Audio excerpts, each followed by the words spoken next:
Kisah selanjutnya teman-teman sekalian adalah kisah Urwa bin Zubair. Urwa bin Zubair teman-teman sekalian adalah orang yang terkenal juga dengan kesolehannya tentunya. Urwa bin Zubair ini, Zubair ayahnya salah seorang sahabat Nabi, Zubair bin Awam yang dijamin masuk surga. Urwa ini punya kisah yang unik. Dia berteman sama khalifah namanya Al-Walid yang tadi Atha bin Abi Rabah datang itu. Itu teman dekatnya dia sebelum jadi khalifah. Sepadan umur lah. Urwa bin Zubair ulama tinggal di Madinah. Allah karunia Urwa ini 4 orang anak laki-laki. Anak pertamanya ini adalah anak yang sangat luar biasa, sudah dikader menjadi penggantinya Urwa. Hafal 30 juz Al-Quran, hafal sekian ribu hadis, ibadahnya bagus, intinya baguslah anak ini. Al-Walid mengundang Urwa untuk datang ke istana di Damaskus. Datanglah Urwa ke istananya Walid. Begitu tiba di istana, anaknya Urwa sempat bilang, "Ayah, kalau anda mau bertemu dengan Amir Mukminin silahkan, izinkan saya untuk melihat kuda-kuda kerajaan." Kebetulan anda lewat kuda-kuda kerajaan. Kuda kerajaan ini bulunya bagus, kena dirawat, postur tubuhnya hampir sama tinggi semua, warnanya juga bagus gitu kan. Dia tertarik, anaknya Urwa tertarik. Kata dia, ayahnya baiklah silakan. Lalu duduklah si Urwa bersama dengan Amir Mukminin Walid ini, ngobrol-ngobrol. Sementara lagi ngobrol, peraturan kerajaan pada saat itu khalifah nggak boleh dipotong pembicaraannya kalau lagi ada tamu, kecuali darurat sekali. Tiba-tiba datang satu prajurit lari-lari, buru-buru, lalu mengatakan, "Maaf Amir Mukminin, saya harus memotong pembicaraan anda." Kata Al-Walid, "Kenapa? Ada pasukan musuh yang menyerang wilayah kita?" "Oh enggak, bukan." "Lalu ada masalah apa? Kenapa kau potong pembicaraan saya? Saya lagi ada tamu." Kata dia, "Mohon maaf, anaknya Tuan Urwah baru saja meninggal dunia, ditendang oleh kuda anda, kuda kerajaan." Jadi rupanya anaknya Urwah ini waktu lagi main, kuda ini dekat-dekat terus masuk kandang, dia mendekat terus ada salah satu kuda ngangkat kakinya, tendang dadanya, mati tiba-tiba di tempat. Anak ini hafal Quran, sudah dikader jadi ulama dan baru saja sehat, nggak ada apa-apa. Khalifah ini Al-Walid tidak enak, dia balik kepada Urwah. "Bagaimana Urwah?" Urwah dengan senyum dia mengatakan, "Inna lillahi wa inna ilaihi raji'un." Kami milik Allah, kami akan kembali kepada Allah. Sudah ajalnya wahai Walid, sudah tidak masalah, bawa jenazahnya ke saya biar saya urus. Anaknya mati nih, tidak marah, tidak emosi, tidak nanya apa sebabnya, sudahlah, sudah mati ajal. Kalau belum ajal pasti tidak akan mati. Maka dia urus jenazah anaknya. Setelah urus jenazahnya teman-teman sekalian, sudah sampai selesai semua, dikuburlah di pemakamannya kerajaan. Dan Urwa turun sendiri rahimahullah ke kuburan. Ada satu jenis penyakit namanya gargarina dalam bahasa Arab. Saya nggak tahu kalau dalam bahasa Indonesia ya, karena dalam kisah ini dikatakan gargarina. Kalau keterangan dalam buku dijelaskan, ini penyakit ada dari jenis tanah tertentu. Jadi ada jenis tanah kalau kita injak itu ada kayak semacam virus, di dalam bahasa Arab namanya gargarina dikenal. Itu nanti akan membuat kaki kita membusuk, kaki seseorang itu membusuk, tiba-tiba membonyok, dan itu zaman dulu obatnya cuma bisa diamputasi, nggak bisa yang lain, nggak bisa, jadi tidak ada obat. Ini virus dikatakan begitu. Ringkas cerita teman-teman sekalian, Urwa turun habis kubur jenazah anaknya, begitu dia keluar kakinya membusuk, kena gargarina itu Urwah ini. Lalu dia tidak bisa jalan, dipikul, bawa ke istana. Lalu tanya Amir Mukminin, disampaikan kepada Amir Mukminin Walid, "Ini tamu anda ini Tuan Urwah kakinya kena penyakit nih." Kata dia, "Baik, panggilkan tabib yang terbaik." Panggil tabib kerajaan, diperiksa, gargarina wahai Amir Mukminin. Terus apa solusi? Potong kakinya. Ada jalan lain? Nggak ada. Gimana caranya membahasakan ke Urwah ini? Anaknya baru meninggal, ini tamu kerajaan. Maka yang terjadi teman-teman sekalian, Al-Walid bilang cari oratornya, ya, orang yang ahli bicara, yang tahu susun kosakata yang rapi dari istana ini. Cari satu orang bisa ngomonglah sama Urwah, katakan, "Mau Urwah, maafkan kami, ada yang terjadi sesuatu, mudah-mudahan Allah memberikan anda pahala, anda bersabarlah, ya, kaki anda ini kena gargarina, harus dipotong." Yang bawa berita ini mengatakan, "Saya kaget." Urwah senyum sambil mengatakan, "Inna lillahi wa inna ilaihi raji'un." Kami milik Allah, kami akan kembali kepada Allah. Potong saja. Ini kaki dipotong ini, potong saja. Baiklah. Lapor kepada Amir Mukminin. Kata Amir Mukminin, "Panggil tabib yang paling mahir dalam memotong amputasi." Datanglah. Terus waktu tabibnya datang ke satu ruangan yang siap untuk operasi, dieksekusi ini, maka si tabib ini bawa satu kendi khamr, minuman keras, bawa satu kendi khamr. Dikasih ke Urwah, silakan Tuan Urwah. Kata Urwah, untuk apa kau kasih saya khamr? Jelas botolnya botol minuman keras nih, kendinya. Dia bilang, kaki Anda akan saya potong Tuan Urwah. Kulit Anda saya iris, daging Anda saya iris, tulang Anda saya iris. Potong, sakit. Nggak ada jalan lain, harus semua orang yang diamputasi minum khamr. Mabuk, baru dia tidak rasa. Kata Urwah, demi Allah, saya nggak pernah sentuh minuman ini dalam keadaan saya sehat, maka saya tidak akan sentuh dalam keadaan saya sakit. Nggak mau. Pindahin, lapor kepada Amir Mu'minin. Bagaimana ini? Tamu Anda nggak mau minum khamr. Cari jalan lain. Cari jalan lain. Jalan yang kedua, tidak ada jalan yang ketiga ini. Cuma tinggal dua jalan. Yang kedua sekarang, yang pertama sudah ditolak. Didatangkan algojo yang badannya besar-besar, kekar-kekar. Yang kalau pegang orang nggak bergerak. Gitu. 8 orang. Setiap tangan, dua, kaki dua. Pegang supaya Urwah nggak gerak. Masuk 8 orang ke ruang operasi. Kata Urwah, untuk apa ini orang-orang nih semua? Kata tabibnya, pegang Anda. Kami akan potong nih. Harus pegang, kalau bergerak salah saya dihukum sama Amir Mu'minin nih. Salah daging, salah sakit, salah potong. Enggak, kata Urwah, enggak perlu. Saya enggak butuh mereka. Lalu kata tabib, wahai Tuan Urwah, cuma ini 2 solusi. Berikan kami jalan keluar. Kami enggak tahu nih harus bagaimana. Kata Urwah, saya akan berzikir kepada Allah. Kalau kau sudah melihat wajah saya memerah, potong kaki saya. Ini teman-teman memang nggak mudah difahamin bahasa ini kecuali orang yang sudah tahu hubungan dengan Allah ya. Ini kalau orang pikir zikir, apa sih zikir? Karena memang Anda mungkin zikirnya selama ini asal jadi saja. Seperti orang kumur-kumur lah, subhanallah, alhamdulillah, alhamdulillah. Jadi nggak ada nilainya. Orang yang sudah tahu zikir itu lain gitu. Maka dia, tabib ini mengatakan belum pernah ada pasien saya seperti ini. Baiklah Tuan Urwah. Cuma ada tabib sama 2 orang temannya, pengawalnya yang siap untuk mengeksekusi kaki. Mulailah Urwah, subhanallah, alhamdulillah, wa la ilaha illallah, wallahu akbar. Terus dia berzikir. Kalau tabib ini, Urwah menutup matanya sampai saya melihat wajahnya memerah. Dan pada saat memerah, saya langsung eksekusi cepat. Potong kakinya dengan cepat, dengan keterampilan yang sudah ada, terus potong sampai terpotonglah.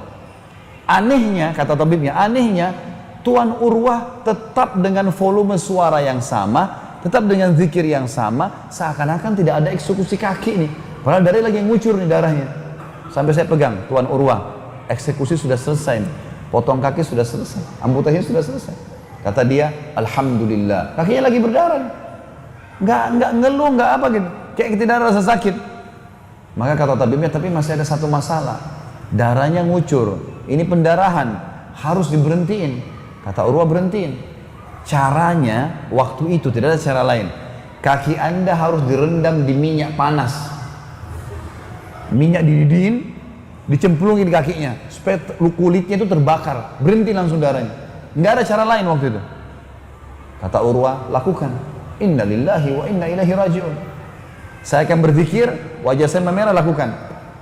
Dibatangkanlah minyak panas, lalu Urwah berzikir, begitu merah wajahnya, dicelupin kakinya. Tapi manusiawi, kena kesakitan, pingsan Urwah. Dia bangun dari pingsannya. Subhanallah, Urwah ini, kata ulama sejarah menjalankan kisah ini, Urwah bin Zubair ini terkenal khazinul Quran, sahabatnya Al-Quran. Setiap hari baca 10 juz, tiap 3 hari khatam. Dan baru 1 hari dalam hidupnya tidak baca 10 juz pada saat hari eksekusi itu, hari operasi itu. Sebelumnya semua dibaca sama dia 10 juz, cuma hari itu yang tidak.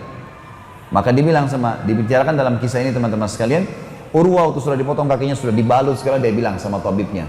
Ada di situ juga Amir Mu'minin, ada khalifah, lagi menyambut lah. Ini orang habis dioperasi, baru sadar. Lalu dia bilang, mana telapak kaki saya? Yang kalian sudah potong tadi mana? Orang semua heran, kenapa dia minta telapak kakinya? Didatangkan, dia pegang gini, diangkat, baru dia bilang, saya bersyukur kepada Allah, alhamdulillah, segala puji bagi Allah yang telah menitipkan kamu kepada saya selama 40 tahun. Umurnya kebetulan 40 tahun, dari bayi sampai sekarang 40 tahun. Belum pernah 1 kali pun saya pakai kamu ke tempat haram.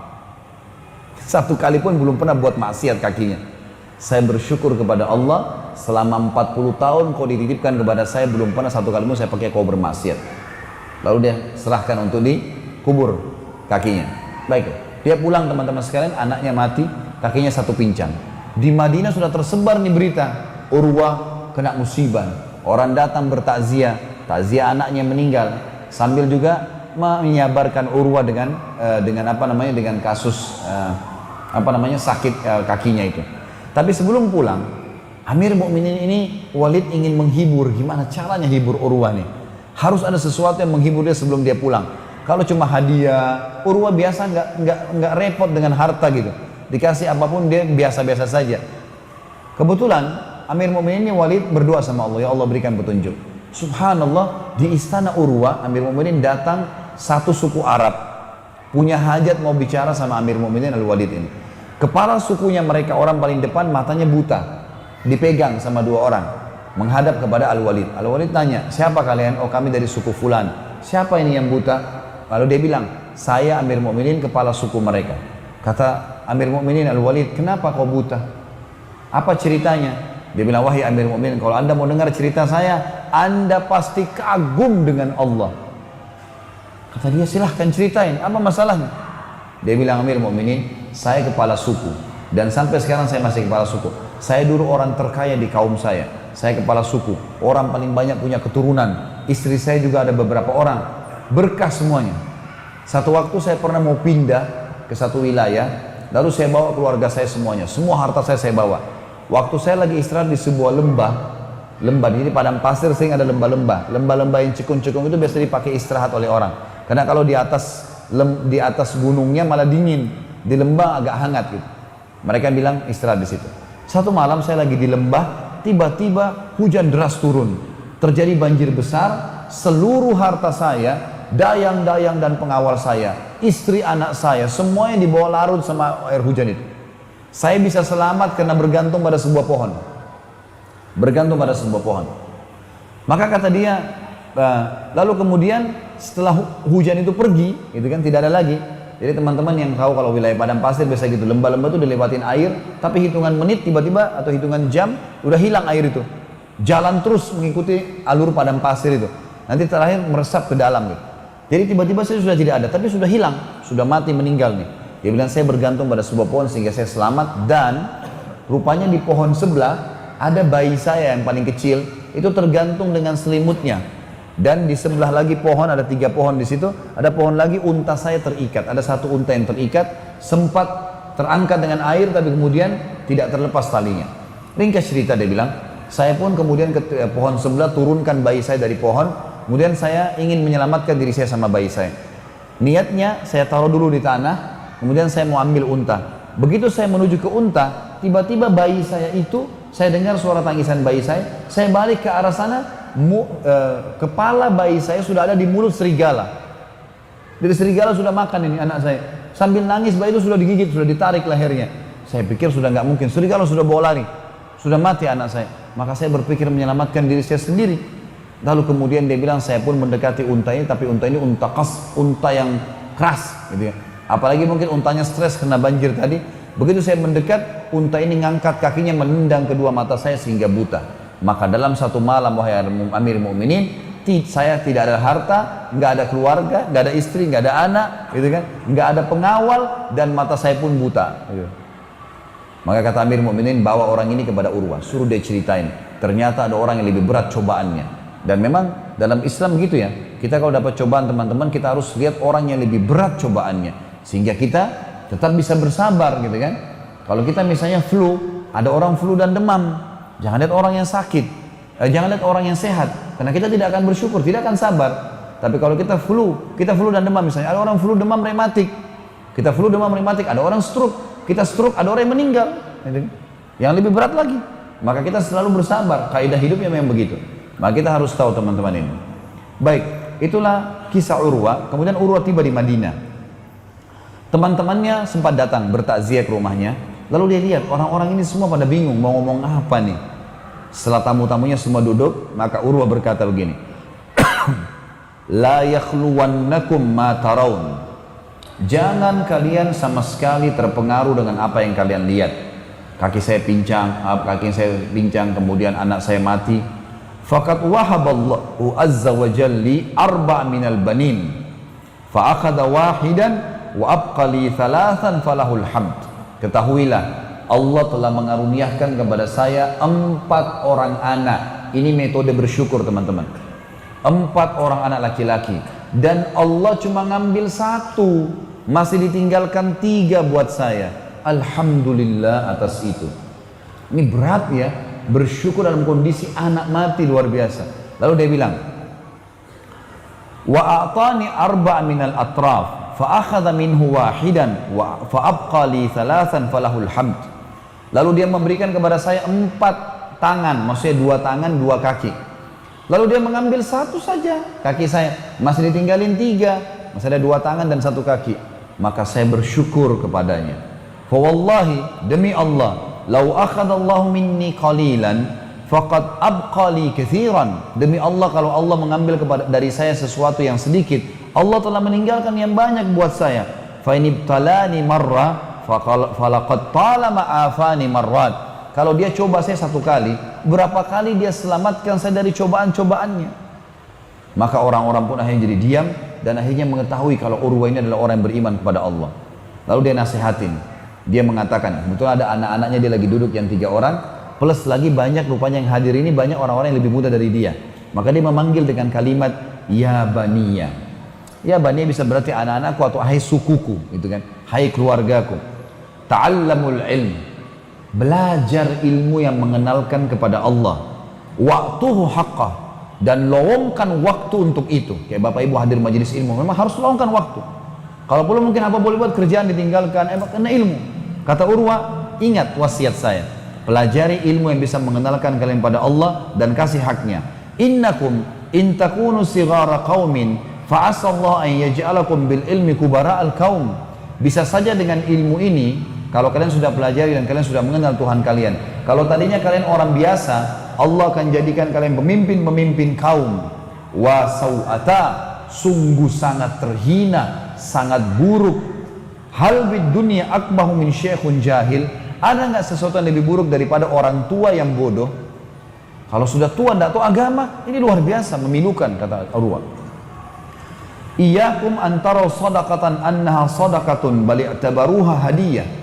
Dan hati-hati, jangan pernah melihat sedekah yang kalian keluarkan itu adalah sesuatu yang terhina, tapi anggap dia dan pastikan dia hadiah yang kalian hadiahkan kepada Allah yang maha tinggi dan maha berkah.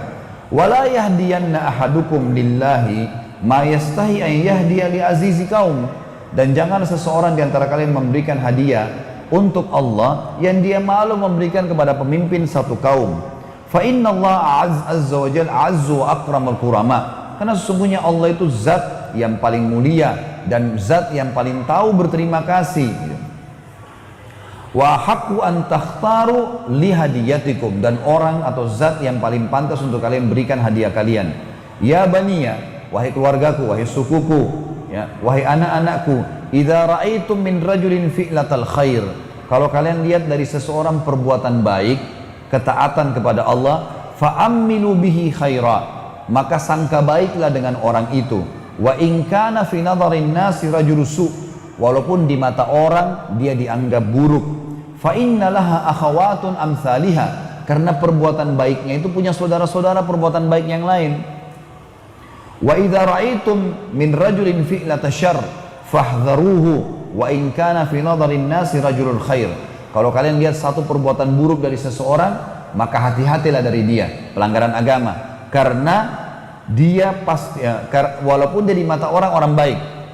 Fa innalaha akhwatun amsalih, karena perbuatan buruknya punya saudara-saudara juga. Wa'lamu, dan ketahuilah, annal hasanati tadullu ala akhwatiha, setiap perbuatan baik akan menunjukkan pada saudara-saudaranya. Wa annas sayyiati ala akhwati wa annas sayyiati tadullu ala akhwati, dan keburukan akan menunjukkan juga saudara-saudaranya. Artinya di sini nasihat yang sangat mulia teman-teman sekalian, bagaimana Urwah bersabar dalam menghadapi musibahnya dan bagaimana dia sangat yakin dengan Tuhannya Allah Subhanahu wa taala.